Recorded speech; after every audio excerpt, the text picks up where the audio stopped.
Hi, friends, and welcome to the happy hour. Welcome to 2015. I'm so glad to be back with you. I took a couple weeks off with the holidays, and then we traveled out of the country, and then we all got sick. And so here I am, and I am so glad to bring you another podcast today. If this is your first time to listen to the happy hour, I'm glad you're here. It is just what it sounds like. I wanted a show where I could meet with another girlfriend and have her on the show, and you as the listener could really feel as though you know us and you're hanging out with us. And that's what this is. Each week I invite a girlfriend to join me, and we just chat about what's going on in her world, what's going on in the big world, and how life is going for us. And I hope that you're going to enjoy it so much. Today, my guest is a friend of mine. Her name is Kat Lee, and she's a fellow Texan, and she runs a couple of blogs and does some podcasts, and she just brings a lot of wisdom to the table on mothering. She brings a lot of wisdom to the table on blogging and podcasting, and I think that you're really going to enjoy what she has to say today. Before we get going, I want to say thanks to two people who left comments over on iTunes. Thank you, Kaylin Kraft. She left this comment. She said, since starting to listen to the happy hour while doing dishes and house cleaning, I've loved filling up my Goodreads list with books to read and in seeing women's hearts for the Lord at whatever season God has called them to. I was especially blessed by your podcast and talking about foster care. My husband and I have recently started praying and training to become foster parents, so the timing of this was encouraging. Thanks for making so many hours happy. Kaylin, thank you so much. It's so fun. The podcast she's speaking about is the interview I did with my friend Maris and Becca, and they're both foster parents, and they talk about that. I also want to say thanks to Kate. They left a comment and said, Jamie has really great friendships with such amazing women. Each podcast, I meet a new woman that inspires me. I love listening to these when I'm getting ready in the morning. Go, Jamie. Thanks so much. You're right. I do have amazing friends. And so that's what makes this even more fun, is that I just get to bring my friends along, introduce them to you, and then you get to know these awesome people as well. So thanks for listening, guys. I hope you enjoy your day. And here is my friend, Kat. Kat, welcome to the happy hour. Thank you so much for having me, Jamie. It is super fun to be here. Super exciting. Okay, I told you just a few seconds ago before we started recording that this is super special to me in kind of a weird way, because you had me on your podcast, your Inspired to Action podcast, a while ago. Back in the day. And it was after that I was like, I want to do this too. I want to do what Kat's doing. This is what I want to do. And so it took me forever. And earlier this year, in 2014, in the spring, I sent you 885 Voxer messages to help me out because it was just so overwhelming. And so you stuck with me. So thank you. Well, I wanted to hear you because, one, you have an awesome voice. Two, you're a natural. And I just knew it would be a podcast that I would love listening to. So, of course, I wanted to help you. You're so sweet. So it was fun. And since then, like today, Aaron was leaving the house, and I said, I need you to leave quickly because, I have this podcast I need to do. And he's like, are you wearing that? And I still had my pajamas on. I did have shoes on because I took the children to school this morning in my pajamas. He's like, is that what you're wearing? I was like, yeah, this is how I do work, in my pajamas. They can't see me. It's awesome. So that's one of the beauty benefits of podcasting. Although there was this one time I interviewed Candace Cameron Bure, every 12-year-old girl's hero when they were little. I could not even believe that. Yeah. And so she came on and thought it was a video thing. And so I felt the need, I need to click on the video thing, but I recorded in my closet. Yes, and I was attired similarly to you. And so it was a humbling moment. But so sometimes I try to be prepared, clothed properly. Was that weird talking to her? Because she was like, I know she's just a normal person, just like you and I. Like I honestly am not someone that's pretty starstruck, just because on a weirder like Christian music thing, Aaron, like some people think he's like a big deal, which he is, but he's my husband. So I don't get Star Trek very easily, but was that kind of weird talking to someone that we watched on TV? It was this weird phase in podcasting where for some reason I was getting these requests for people to be on the podcast. And I think it was just God prompting me to, hey, this is your deal. This is what I want you to do. And I think the week before I'd interviewed Andy Andrews, who's a New York Times bestselling author. And when I'd been reading his bio, it said things like, has met regularly with various presidents and frequently consults NATO, or I don't remember the different things, but all these things that I was so nervous before interviewing him. And then I think Candace's was shortly after that. So I think all of my nervous energy had been expended on Andy. And by the time it got to her, I was like, okay, this is, and I'd never interviewed a man before. And not that it's not like they're a completely different species or anything. Well, Well, it's just different. But it's just that's different. Not what you do normally. Yeah. And I'd never interviewed anybody who, like Andy Andrews. And so by the time I got to Candace, I was like, oh, it's a girl. Oh, it's, my buddy DJ. And, right. In my head, I was comfortable with it. I probably came across as a complete goober, but it was actually pretty fun. And I'm thankful I wasn't nervous. So that is so cool. Everyone watched Full House. I mean, yeah. Hello. I'm sure she gets tired of that, but well, my podcasting motto is just fake it till you make it. Even if I am crazy nervous, I pretend like I know exactly what I'm doing, like I'm in charge of this, and let's just go for it, even if I have no clue. Yes, exactly. Now you are a podcasting guru because you run 2 podcasts. I do. Which I can barely keep my head above water with one, because the thing about podcasting is on days I usually do maybe 3 days a month where I'll do 2 or 3 interviews in a day. So that's kind of how I roll with it. But then I have to go back and edit those, and that's my least favorite thing in the world to do. So you do this with 2. I do not understand how you do it.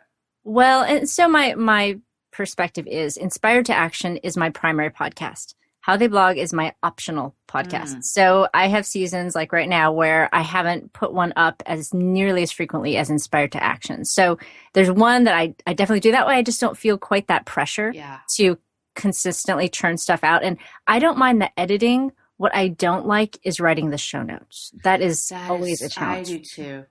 Can I get an intern or something? Right.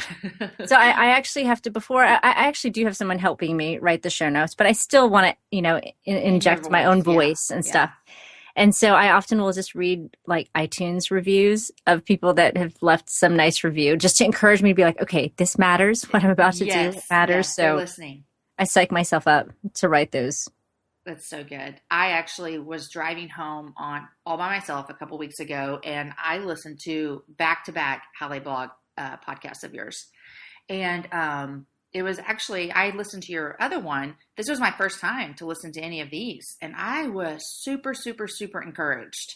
I don't write as much on my blog. It's just, I don't know why. I don't feel like I have the time.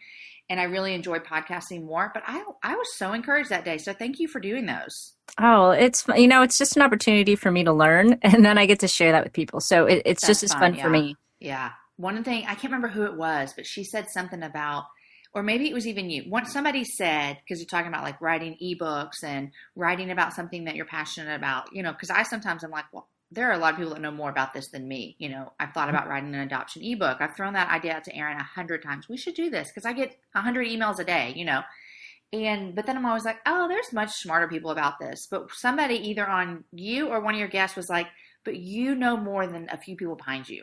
Mm-hmm. And so you can be an expert for as much as you know. And I was like, that was such good advice. I do know more than some people.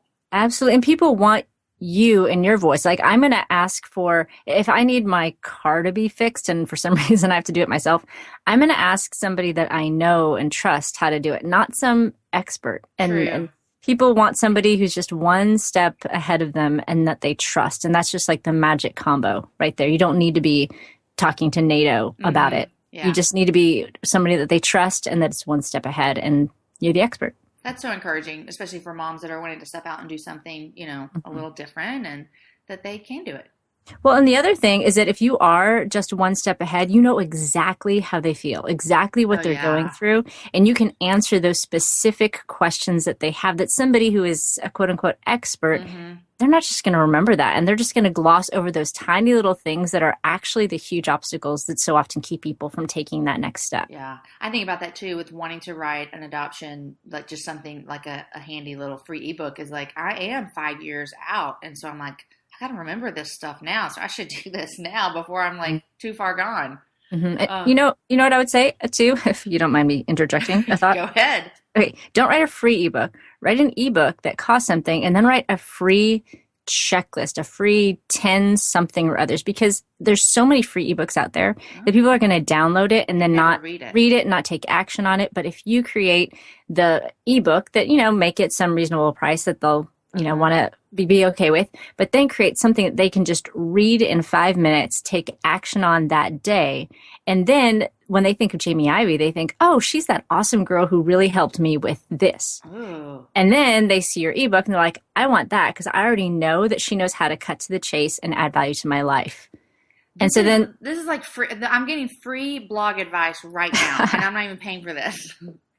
That might be my goal for 2015. Because another thing you and your guest talked about, y'all talked about this about ebooks, and you're like, don't make them free because I have downloaded so many free ebooks, and I have read 0 of them. Mm-hmm. But the ones that I'm gonna read are the ones that cost me something. Absolutely. We take serious the things that we invest something in. Okay. And in a sense, honestly, it does your reader a service to charge for it because most people can afford $2 or $3. Mm-hmm. And if you're already giving them something of value for free that they can take action on right then, you're giving them that free thing that's going to help them. And then you're giving them this option to go even deeper and to make sure that they take it seriously by just, paying the cost of a cup of coffee for it. So, and too, it holds me accountable. It holds whoever's, writing accountable that this is, I'm just not giving away something for free. People are paying for this. Yes. So good. Okay, well, we just jumped right in. I didn't even let you tell people who you are, what you do, all that kind of stuff. Give us the short, elevator pitch of who you are and what you do. Well, for some reason, I feel the need to now be very facetious and say, well, I knit for a living. No. You should say, I actually am a blog advisor. How about you just add that in there? I'll just throw that in. I'll throw in all kinds of random credentials.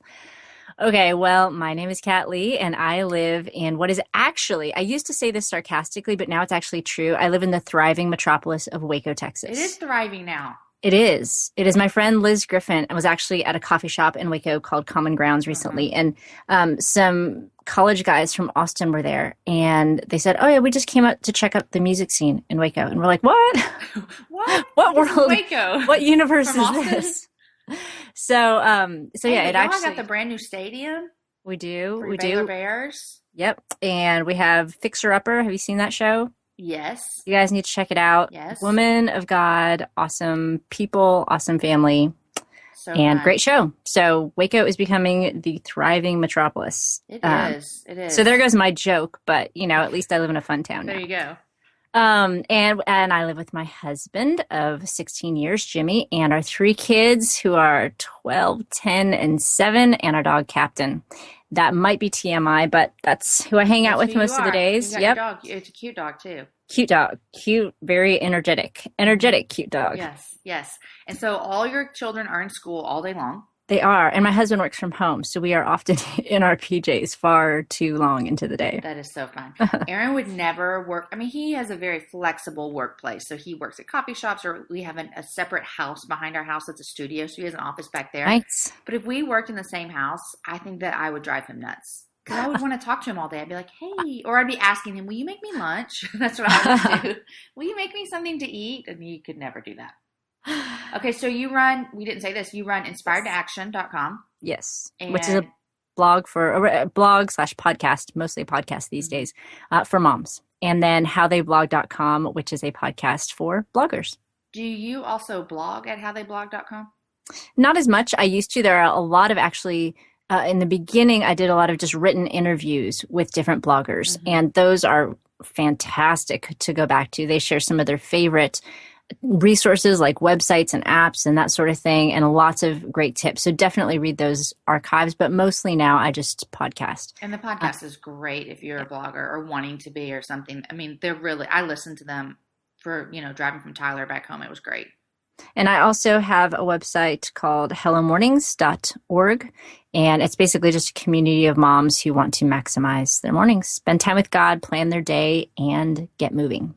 And I did that. I did one session with y'all. Awesome. Yeah. Awesome. It was really, really, really, really, really, really hard. Well, we have some awesome things planned for 2015 to kind of ease that on-ramp for people. And I'm super excited about it. So basically the point of it is just to encourage women to get up and before your kids, which that was a big thing for me. Mhm. Get up before your kids, be ready, plan your day, spend time with God. And you even encouraged exercise. Right. Well, so here's the deal. God made us on purpose. So I want to live on purpose. Mm-hmm. And if I'm going to live on purpose, I want to start my day on purpose. And I need to know what that purpose is. So I need to spend time with God. And then I want my day to reflect my purpose. So I plan my day and I'll have the energy to fulfill my purpose. And so I want to make healthy choices. So, it's not about exercising 30 minutes in the morning, but just, hey, I'm going to do 5 push-ups right now so that I am in the framework for this day that I'm going to make healthy choices so that I have the energy to do things that God has called me to do. Yeah. It's so good and so encouraging. I remember when I did my yearly challenge of motherhood thing, one of the things was to actually I did your challenge with you guys. It kind of aligned there.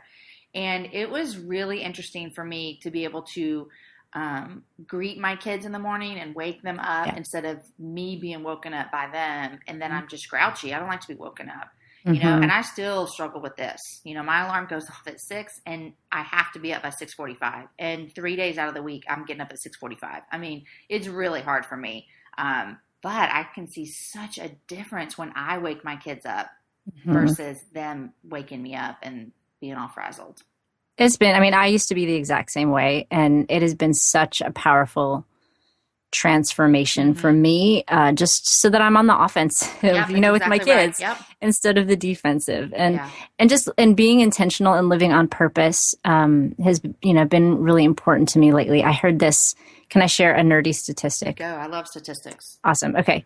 So I did that Strengths Finders test. Are you familiar with that? It's like a personality kind of I think test. I just did it recently. Okay. What are you? Do you know? I need to look and find out. Okay. So there are 34 strengths themes. It's a really hard word to say, strengths. And this is done by Gallup. So it's a very well researched test. So there's 34 strengths themes. And the statistic is that for anybody to have the same top 5 as you, the odds are something like 1 in 300,000. I'm not getting the exact the top 5. Yeah, the same top 5. So then the odds of anybody having the same top 5 in the same order are 1 in 33 million. So then the odds of anybody having the same 34 all in the same order, it's some number that has like 36 zeros behind it. So then I was like, okay, well, that really is awesome, because when God says that we are uniquely and wonderfully made, he really meant that. And so then I was thinking, well, I wonder how many people are in the world and how many people have ever existed. So I did a little research, and apparently approximately 107 billion people have ever existed. Existed. Okay. Right, from the beginning of time until now. Okay. So then I thought, well, I wonder how many people will exist. And so I did a little research, and according to scientists, Earth is like well past its half-life, because the Earth will be too warm for human inhabitants. And so all that to say, we're past our half-life. So that means that there'll never, theoretically, be more than 200 billion people alive on Earth. Okay. And 200 billion is a fraction of that number with 36 zeros behind it. So basically that means that when God created you, Jamie, he created only you to fulfill a very specific person that no one in the history of time could ever do the way that you do it. No one who is ever to come could fulfill this thing the way that he very specifically and uniquely made you to do it. And when I think about that, I'm just like, that just blows my mind. I'm like, yes, God, I want to do that, because nobody else will ever or has ever going to be able to do that the way that you made me to do it. And so I want to live on purpose, because you made me for a purpose, and I want to seize every day and live it the way that you designed for me to do it. And I mean, when I told my kids that one night at the dinner table, yes, I bore my kids with these crazy statistics. No. They're like, their eyes just lit up. It's just made them feel so special and so important. And they're like, can we take the Strengths Finders test, Mom? So that's kind of just the whole part of it. Just everybody has this incredible importance in God's plan, and I want to help people live like it. That is so wonderful. And have you written that out anywhere? I don't think I have, but I need to. You need to. That's good, and that's such good perspective. I wish I could know what mine are. I'll have to tell you later. What are yours, your Strength Finder results? Mine are activator, futurist, strategic, and relator and belief. So basically it means I like to take action. I like to make a strategy. I have really strong values and I like to connect with a core group of people. That sounds like you. So yeah, pretty much.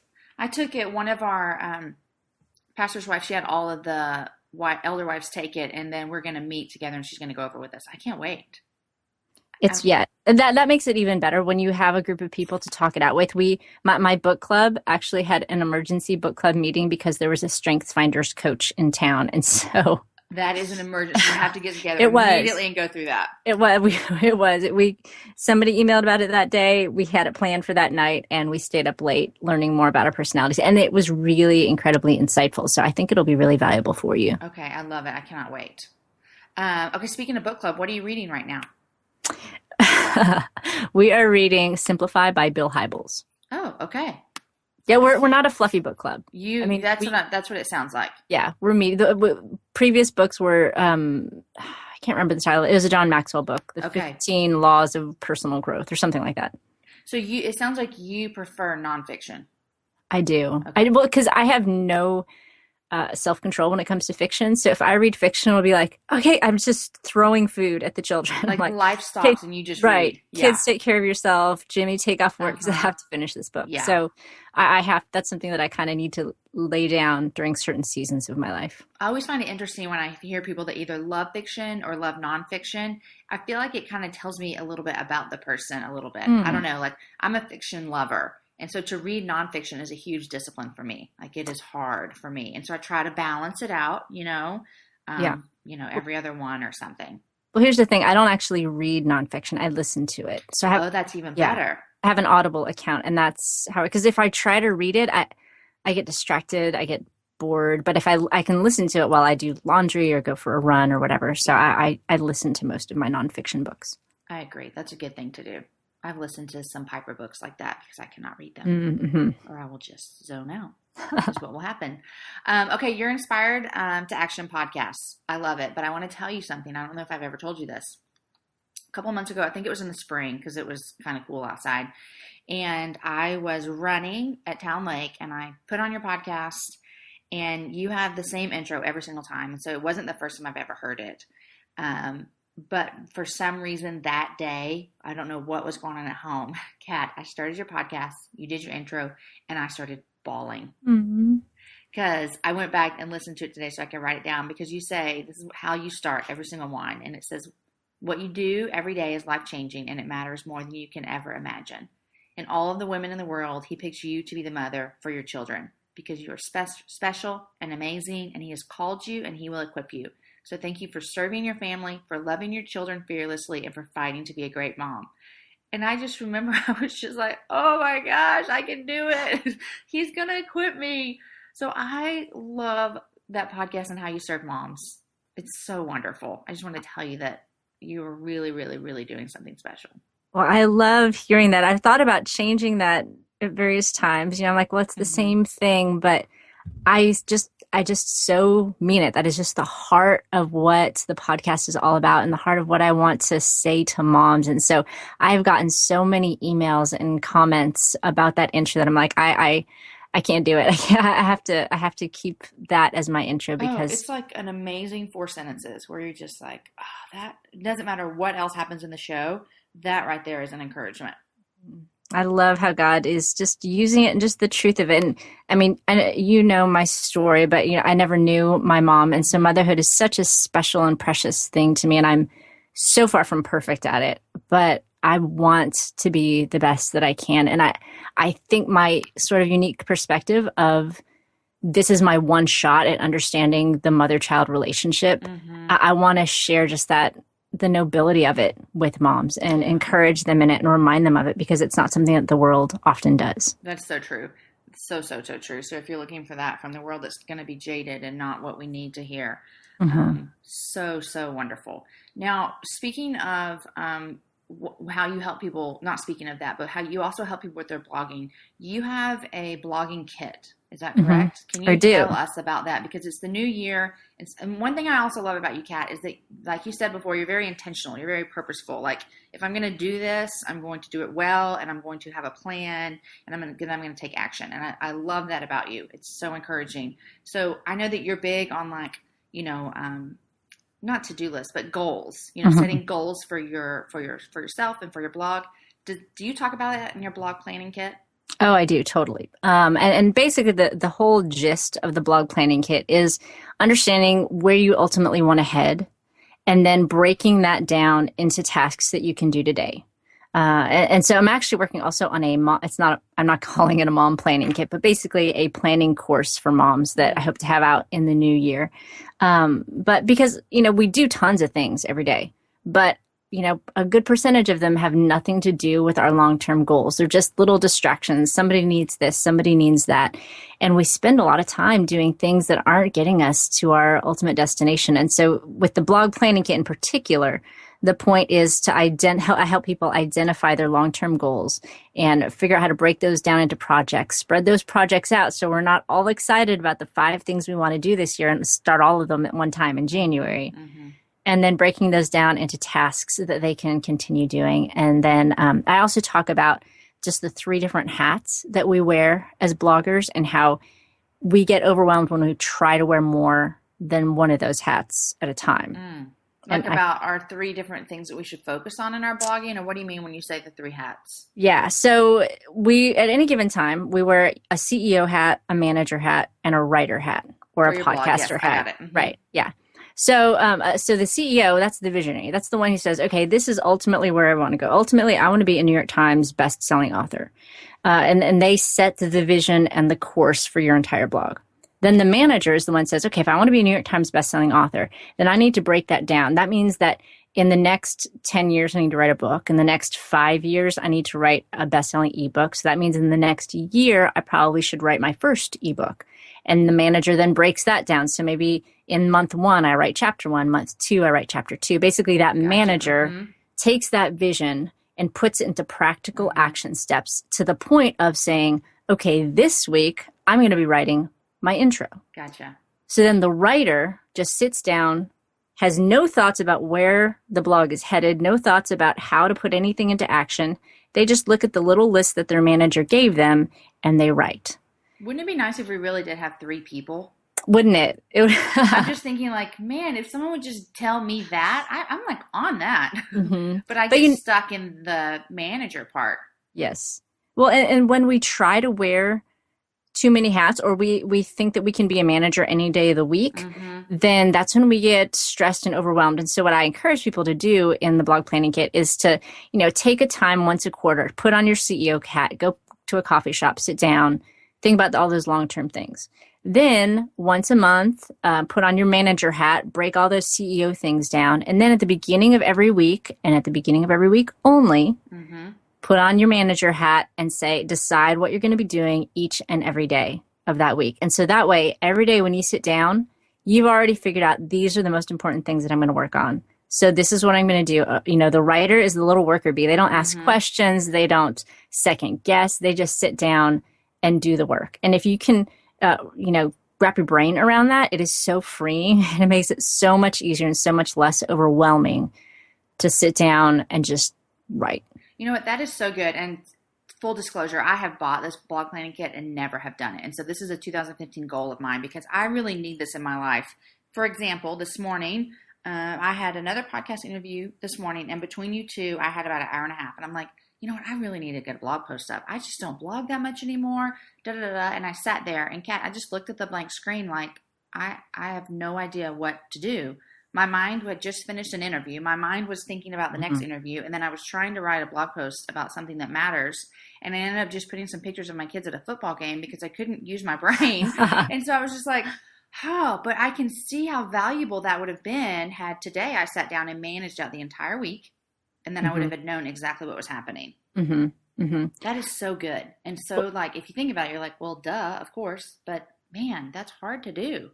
It is. But once you get into the habit of doing it, honestly, and this is not the way I naturally am. I'm not naturally a type a organized person. I have only adapted it because I want to do things. I'm an activator. I want to accomplish things. And the only way that I found to do that is to break things down and to be organized. And so I've sort of forced myself into being that so that I can get things done. So, it's not like you have to be somebody who always dots their I's and crosses their T's. You just need to decide that you want to get somewhere, and then really having a plan is the only way to actually get there. Yeah. Okay, I love that. Do you do blog consulting? I do. I haven't opened up spots lately, but in the new year, I will be opening up some more slots and doing blog coaching. And it's just a fun thing to do. What does that look like? I mean, does it look like literally how you and I were talking earlier and you're like, no, don't do it for free. You need to charge it, and just doing stuff like that? Or what does it look like? Well, it kind of depends on the person. I would have different sessions that I would do. So sometimes it would just be you just, and so they would set it up a certain way. So either I would take them through the blog planning kit. Okay. Because, sometimes people would buy it and they'd be, not sure exactly like me, what to do. Done it. Yeah, they just never got started. Mm-hmm. And so by kind of like we talked earlier about when you pay for something, you take it a little bit more seriously. If they signed up for my coaching and I walk them through it, they're going to do it. And so it's just like this extra level of accountability. And I help them to break things down if they're stuck on certain projects and just walk them through that process. Other times I would send them the blog planning kit. They would work through it. They would send me the information, and then they would let me know where they're stuck in growing their blogs. So if they were wanting to generate an income, if they're talking about writing an ebook or whatever, we would talk about those things like we did earlier. So it kind of would depend. Either I just walk them through the beginning stages of getting a plan in order, or we would talk through some of the obstacles that they have in activating their plan. Okay, I need this. This is what I need. I need you in my life, Kat. I need you in my brain and in my head. Well, when you were talking earlier, I think another important thing to remember, and in this mom planning, it's not really even going to be called a mom planning course because it's for anybody, but right. For this kind of life planning course, whatever I decide to name it, I have 5 steps that I figure people need to go through. And it kind of goes along the lines of the blog planning kit just for regular life, but it adds another element. So the 5 steps are to discover, to declutter, to define, to deliver, and to do over. And I think the first one, a lot of times when we think about planning for the new year and setting goals, we do the define part. We define our goals. We define this is what I want to do. Yeah. Here's what we do all that. We do the deliver. This is how I can be more productive and that sort of thing. We do the do-over one, which is kind of just reviewing the year and rewarding our goals. Sometimes we do the declutter part where we get everything out of our brain. But the first one is the one that we often don't do and that I think is so crucial, and that's just to discover. That's taking personality tests, understanding how you work and how you thrive. Do I work well in details? If not, then maybe all those detail tasks on my to-do list are things that I really need to give over to somebody else, and that would be a better use of my time or my money.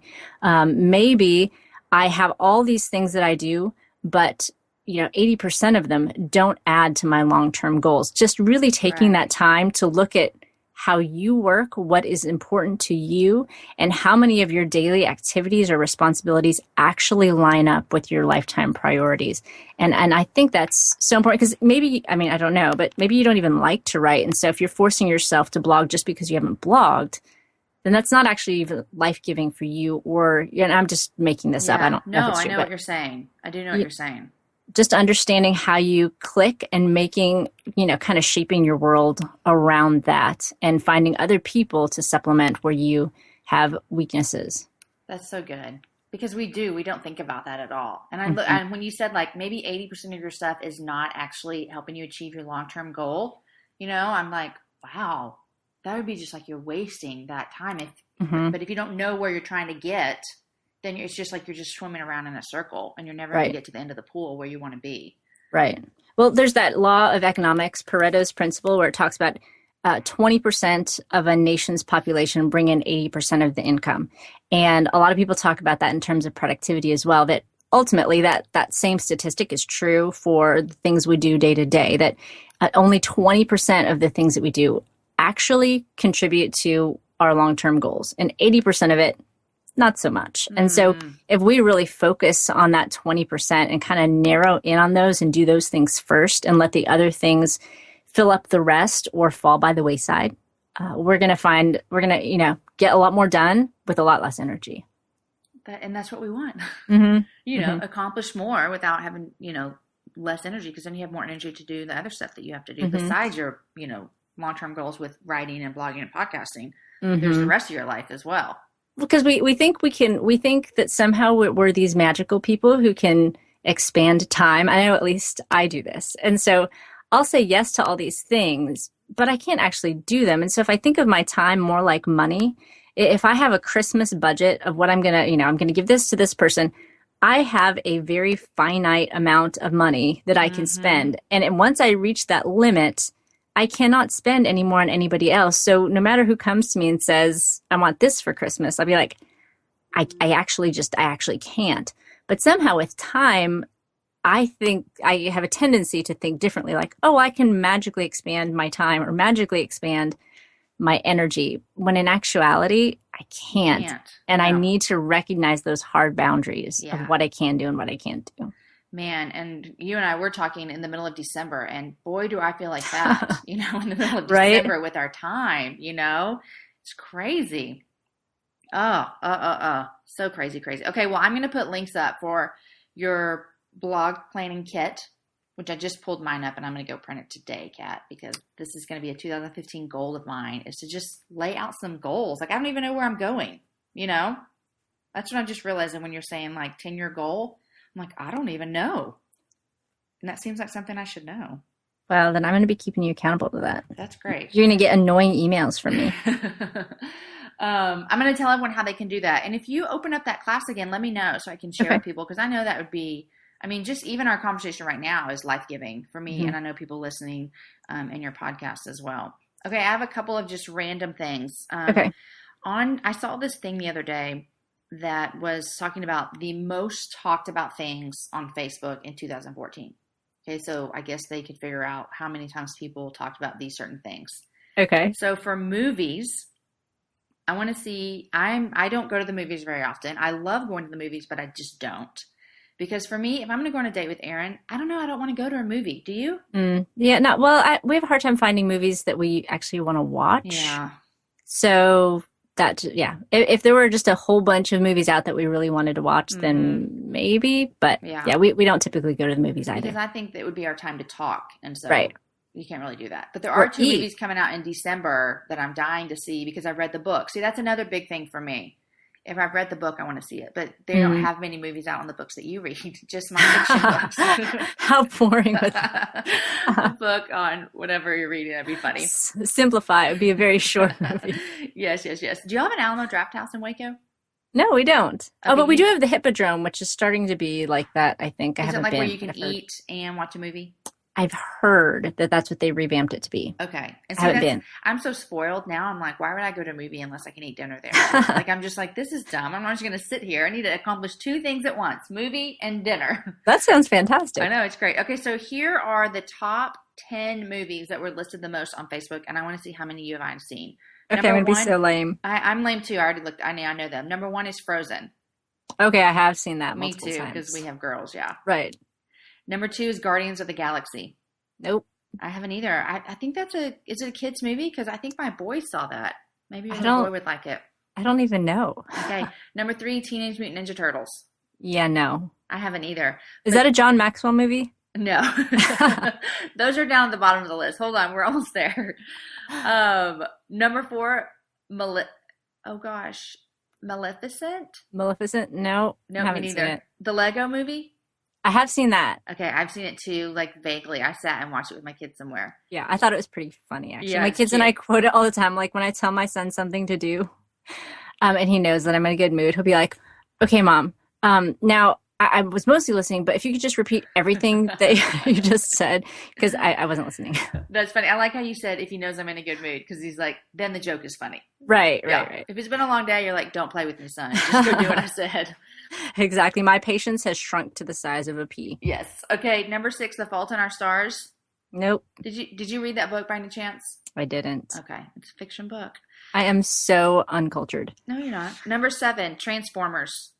No. No, me neither. I do not have a thing for those kind of movies. Well, I'm a little scarred because my son often gives me his Transformers to retransform into whatever shape they were. And Yes. 3 hours later. Yes. No, I'm the bad mom that my kids, when they were little, would bring them to me. I'd be like, this is a daddy job. Mom, I can't even do this. Nope. Take this to dad. I bet you haven't seen any of these last 3. Number 8 is Gone Girl. No, I haven't even heard of that. Oh, I read the book. The book was good. I haven't seen the movie. Number 9, The Hunger Games. No. Did you read the books? Well, I haven't seen the one that's out now. I've seen the first one. Yeah, I think that's how. How many are out? I don't even know. I don't know. Seen them all. I read the book. And then the last one, I've never even heard of it. The Purge, Anarchy. Haven't heard of that. Yeah, I haven't either. So you saw 2.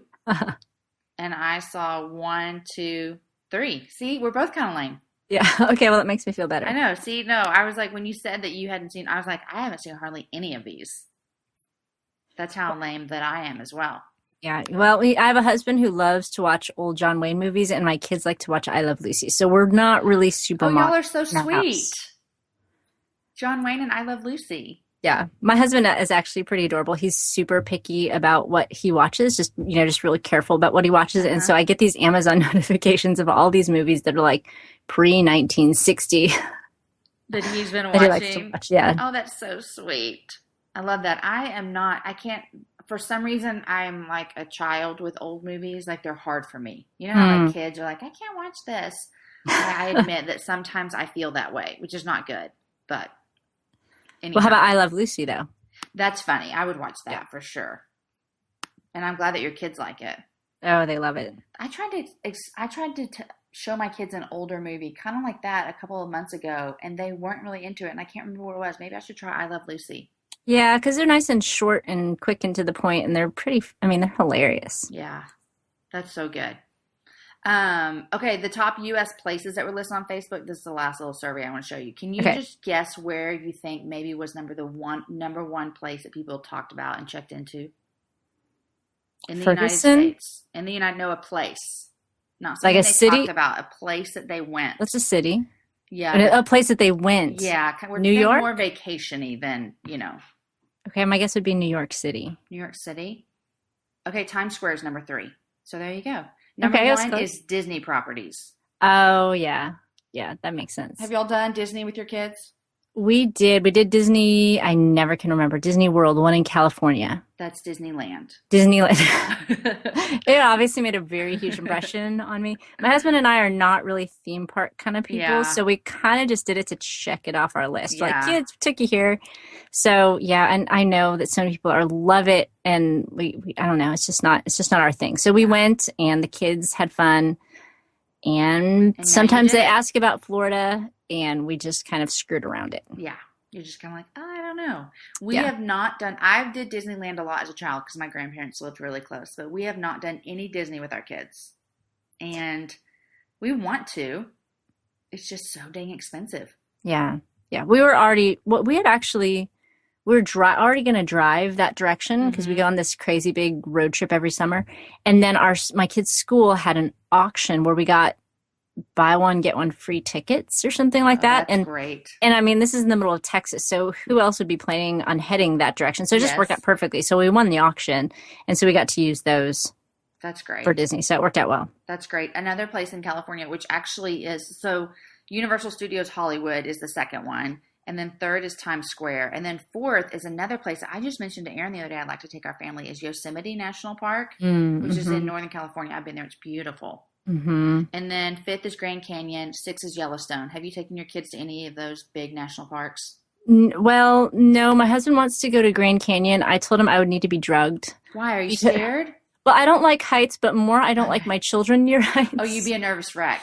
I would be a nervous wreck. I'd be like, okay, nobody's leaving the car. I'm pressing the child lock. You're like, we're going to look at the Grand Canyon from here, children. You see everything you need to see. Yeah, and those of you who have 7-year-old-ish boys might be able to, I mean, like, who knows what's going to happen to him. So that's not, we do have a goal of hitting all 50 states on our summer road trips before my oldest goes off to college. So we've hit some really fun places. We went to Williamsburg this past summer, which we completely adored. But the Grand Canyon might need to be later on down the road for us. When the 7-year-old boy is like 15 or something. Right. And they don't mind being tethered to their mother. They might not mind that when they're older. That might be an issue. How many states have y'all hit? Yeah, I don't really remember. I mean, we hit a I lot, mean, like probably at least half. 10? Oh, half. You've been to like Yeah. half. Okay, that's Oh, a lot. I mean, it's like 3,000-mile road trips every summer, Okay. for 10 days to 2 weeks. And then, yeah. So all we have left really is the Midwest and the Northeast. So we're trying to hit the Midwest this summer. Okay. I love everybody from the Midwest. We're kind of just trying to get that one out of the way That's so funny. because it's a lot of driving through land. Yes. Prairie. Yeah. And it probably a lot of it looks alike. Right. Yeah. Well, the Northeast will be fun. Yes. Super excited about that. Okay, that's a fun thing to do with your kids. I love that. Well, how are if you they like road documenting trips. that? How are you documenting all these 50 states? Do you have like something fun and cool that you're doing or no? I'm not really crafty. Okay, not to make you feel bad. We're pretty much just making mental memories. Well, haven't you been on Pinterest lately, Karen? Actually, I listened to your podcast with someone about Pinterest, and so I know that you're not the biggest Pinterester. I'm not. Well, because I am an activator. And so I see all these things. It makes me want to do them. And then it overwhelms me. And so I just don't do any of them. So I do take overwhelming. I take a picture of every state sign. Okay, see, that's what I mean. Like you do that. Okay, yeah, that's great. That's all pretty I much could do too. I haven't formed them into any book or anything. But you have them readily available if you need to make a book. Yeah.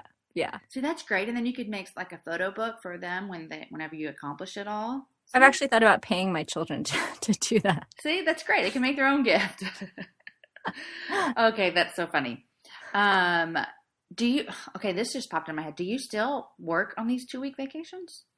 Not really. In my head, I was going to, but about the second one, I started to notice that I would get kind of car sick. And so I can't really do anything. I just sit and stare. We do listen to tons of audiobooks. We love listening to The Story of the World. Are you familiar with that? No. It's by Susan Wise Bauer, and I think a lot of homeschool families use it to learn history. But it's basically the story of the world in little chunks and nuggets for, I think it's like geared towards around the 8-year-old age range. But I mean, everyone in my family loves listening to it, and we feel so smart. And we listened to the 17th, 18th century one when we went to Williamsburg. And so it was really fun because the little people who walk around and tell you about everything in Williamsburg all were so impressed with my kids because they knew who was like the Queen of England at this time and that time. But it was only walking around with the biggest smile on your face, like Mom of the Year right here, Mom of the Year. Exactly. Okay, that's really fun. I'm gonna have to look those up. I guarantee you, I would learn a lot from listening to them because they're amazing. Anytime I help with my kids with their homework, I'm always like, man, did I ever learn this? Y'all are so smart. Okay, that's so fun. Okay, the next couple ones are Yankee Stadium. Never been there. I haven't ever been to a lot of Major League Baseball fields either, but y'all go to all the Baylor games. We do. So are you a sports family? We are. I mean, I've always loved sports. I grew up with a dad and a brother who never liked sports. I just like sports. So I would go out to the field next to our house. Which is kind of rare. Right. And I would throw the football. And then I would run, get it, throw it back That's the other hilarious. direction. I mean, I was pathetic. So I love that I'm married to a sports guy. So we love all kinds of sports. And you're a runner. I'm a runner. Yeah.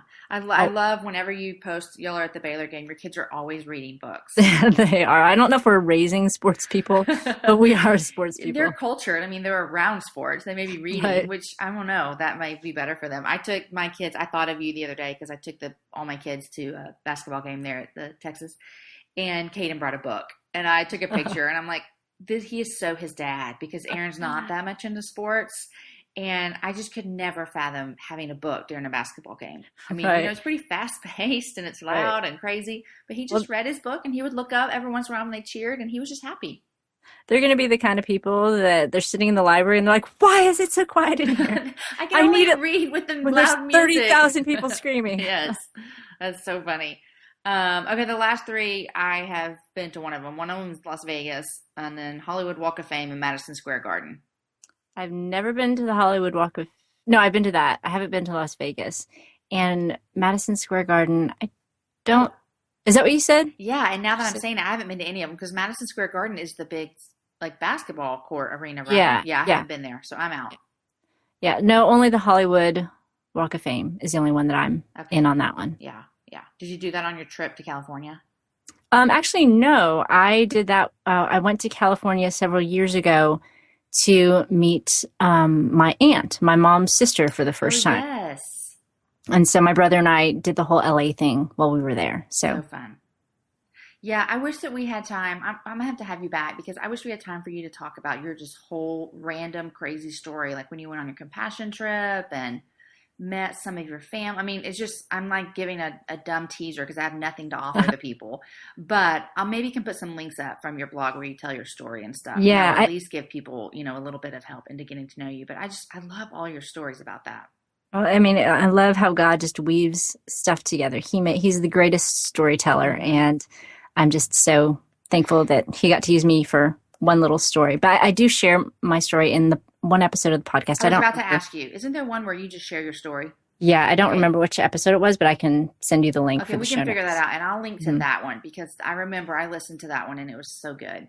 I do need to warn people to get a tissue because I get people not really pseudo mad at me sometimes because they're like, you didn't tell me I was going to cry, and I was crying in the car. It's such a good story. Or crying while I was running, which doesn't work very well. Such a good story. Okay, Kat, I have one more question for you before we go, and I just thought about this. You have, from what I can see from afar, you have been to a handful of blogging conferences. I know that you have spoken at some blogging conferences. Would you say if someone is a blogger, are these something that people need to be going to? I just put you on the spot completely. No, that's great. That's great. I honestly think so. Okay. Why? Because there's no amount of social media or whatever can really replace face-to-face interaction. And I would say, this sounds funny, but blogging conferences are great. All the sessions are great, but it's the meeting people and talking to people and making real-life friendships that are the core benefit, I think, of a blogging conference. Because you can learn all the stuff that they teach. You can learn that anywhere. But you can't, those friendships, people that I've met have been crucial in my blogging. When I went to the Philippines with Tish Oxenrider and Stephanie Langford, and those are core friendships that I have to this day that have played a huge role in my blogging and my podcasting. And if we'd never had that face-to-face, we wouldn't have nearly the relationship that we have, and friends that, that I see at blog conferences every year, just solidifies our friendship. So, it's great to have those friends online, but then to take that offline and to, have those friends in 3D, it's an intangible thing, but it's huge just to have those shared memories. And I think that's just super, super important. That's awesome. Are you attending or speaking at any in 2015? The Declare conference in Dallas, Fort Worth. Oh, when is that? Do you know off the top of your head? I don't know it's in August. I don't remember the exact, or it might be the end of July, actually. Okay. End of July, beginning of August. Okay. And it's close for us in Texas. It's just right up the road. Which is so brilliant. I'm sure that's so nice for you as well. So that's awesome. Okay. Well, so fun. Well, Kat, I have so enjoyed talking with you. Me too. I could talk to you for hours. I know, it's so fun. So fun. And so, again, thank you for being someone that was like monumental in me doing this little happy hour podcast and encouraging me along the way. It's fun. Well, it has been to my benefit. I love your show. So thanks. You're so sweet. So sweet. And anyone that I'm going to put up on the blog and on my page, jamieivey.com, how you can follow Kat, learn all about her. She is a huge encouragement to moms. So if you're looking for a place where you can go and feel welcome and feel safe and get encouragement, check out the Maximize Your Mornings, and everything's on inspiredtoaction.com and all of that stuff. I'm going to put everything up because you just have a wealth of help for people. And so I love that.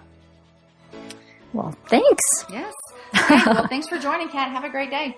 Awesome. Thank you so much, Jamie. You have a great day too. Guys, thanks so much for joining us today for the happy hour. Didn't you love Kat? She brings so much encouragement to the table, and I left that interview feeling like I could tackle the world. I put all of the links that we talked about over in the show notes. You can find those on my website, is jamieivey.com. Links to the blog planning kit, links to Good Morning, her Good Morning Challenge. You can find all kinds of links over there of everything that we talked about. I hope you enjoyed it so much. I want to say thank you to those that have subscribed to the Happy Hour podcast over on iTunes. If you haven't, head on over there and subscribe. That way, every time a new show comes out, you don't have to look for it. It just comes straight to your device. Also, thanks a lot to all of you that have left comments and ratings. What that does for us, besides make me feel really good about this podcast, is it helps other people find our show. So thanks a lot for doing that. I really, really appreciate those. And lastly, I would love to hear from you. Find me on Twitter, Instagram, Facebook. My Twitter is at Jamie_Ivey. And Instagram, I'm Jamie Ivey. Facebook, you can find me as Jamie Ivey. I really do love to hear from you. I love to hear what you love about the show. I love to hear your questions. And you can also always leave a comment on the show notes over at the blog, jamieivey.com. Guys, thank you so much. I'm actually recording this from my hotel room at the Noonday Conference. That I've had so many wonderful Noonday ambassadors come up and tell me that they listen to the show. So thank you to all of you that listen. Love me some Noonday, and it's been a great weekend with you girls. So guys, I hope you have a great week. I look forward to bringing you the next guest next week.